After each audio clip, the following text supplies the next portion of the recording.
நீங்க இன்டர்னலா இதுவரைக்கும் ரேம்ல ஸ்டோர் பண்ணியிருப்பீங்க. இதுக்கு முன்னாடி பார்த்த கோட எல்லாத்துலயும் இன்டர்னலா தான் ஸ்டோர் பண்ணியிருப்பீங்க. அதாவது கர்னல் எப்பப்போலாம் ரீஸ்டார்ட் ஆகுதோ, அப்பப்போலாம் உங்களோட கான்வர்சேஷன் வந்துட்டு டெலீட் ஆயிரும். நீங்க என்னதான் 1 ஹவர் கான்வர்சேஷன் வச்சிருந்தாலும் எதுவுமே பெர்சிஸ்ட் ஆகாது, டெலீட் ஆயிரும். ஆனா அது ரியல் வேர்ல்ட் யூஸ் கேஸ்க்கு செட் ஆகாது. ஏன் அப்டின்னா, நீங்க ஃபியூச்சர்ல வந்துட்டு ஹியூமன் இன் த லூப் எல்லாம் கொண்டு வரலாம். அது நம்ம பார்க்க போறோம் அடுத்தடுத்து வர வீடியோல.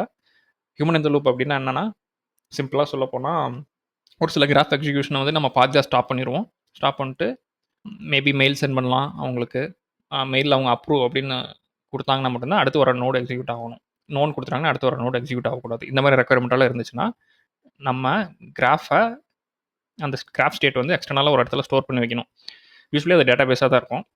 ஜென்ரலா அப்ளிகேஷன்ஸ்க்கு எப்படி நம்ம டேட்டாவ எக்ஸ்டர்னலா ஸ்டோர் பண்ணுவோமோ, அதே மாரி கிராஃப் ஸ்டேட்டையும் நம்ம எக்ஸ்டர்னலா ஸ்டோர் பண்ணிட்டோம்னா, நம்ம வேணும்போது ரிட்ரீவ் பண்ணி விட்ட இடத்துலேருந்து கன்டின்யூ பண்ணலாம்.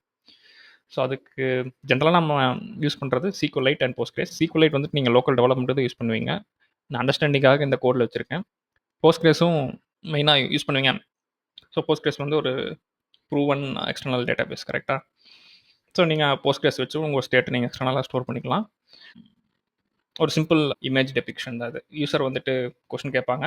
நம்ம கிராஃப் எக்ஸிக்யூட் ஆகி அது என்னனாலும் இருக்கலாம். நம்ம கிராஃப்ல வந்துட்டு ஜெமினி யூஸ் பண்ணலாம், கிராக் யூஸ் பண்ணலாம், என்ன எல்எல்எம்னாலும் யூஸ் பண்ணிக்கலாம்.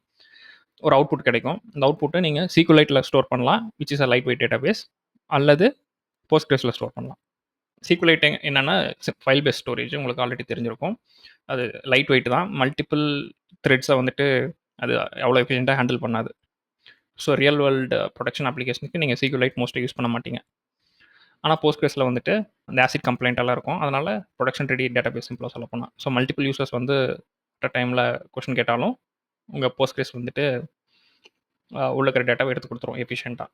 சிம்பிளாக சொன்ன போனால் ரொம்ப திணறாதுன்னு வச்சுக்கோங்களேன். எல்லா டேட்டாவையும் எடுத்து கொடுத்துரும்.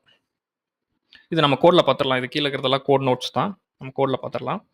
அண்ட் ஃபஸ்ட் டைம் நம்ம சேனல் வரீங்க, இன்னும் சப்ஸ்கிரைப் பண்ணல, வீடியோ பிடிச்சிருக்கு அந்த மாதிரியெல்லாம் இருந்தால் நீங்கள் லைக் பண்ணிக்கோங்க, சப்ஸ்கிரைப் பண்ணிக்கோங்க. உங்கள் ஃப்ரெண்ட்ஸ் யாராவது லாங் செயின் படிச்சிருந்தாங்க இல்லை லாங் கிராஃப் படிக்கிறாங்கன்னா இதை ஷேர் பண்ணுங்கள். And let's get started.